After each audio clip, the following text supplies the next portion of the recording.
La parole de Dieu est efficace. La parole de Dieu est plus qu'une épée quelconque à double tranchant, capable de séparer l'âme et l'esprit. La parole de Dieu sonde les pensées les plus profondes du cœur de l'homme. Alléluia. La parole de Dieu est une lumière. La parole de Dieu, c'est comme un miroir. Lorsque nous nous regardons à travers la parole de Dieu, nous voyons exactement ce que nous devions être.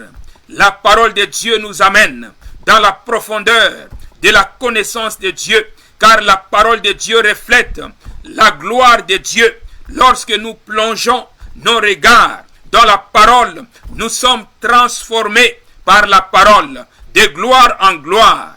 Alléluia. 1 Corinthiens chapitre 2, verset 9.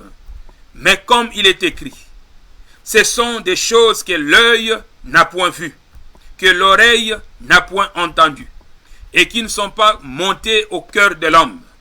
Des choses que Dieu a préparées pour ceux qui l'aiment. Alléluia. Tu veux connaître quelque chose au sujet de ta vie, il faut prier le Seigneur, car le Seigneur connaît toutes choses. Alléluia. Jérémie,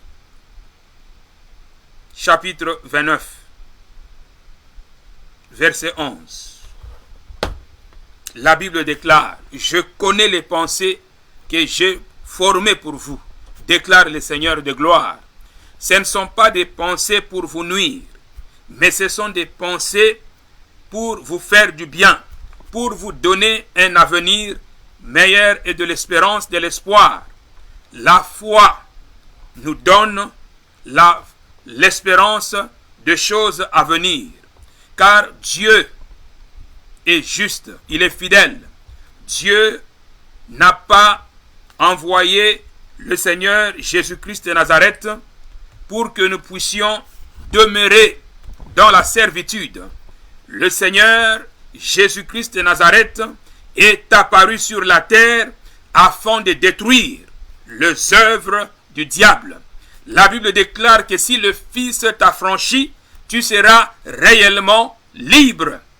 Le Seigneur ne veut pas que nous puissions demeurer dans la servitude. Il veut que nous soyons totalement libérés. Il veut que nous soyons libérés des œuvres mortes. Alléluia. Il est fidèle. L'amour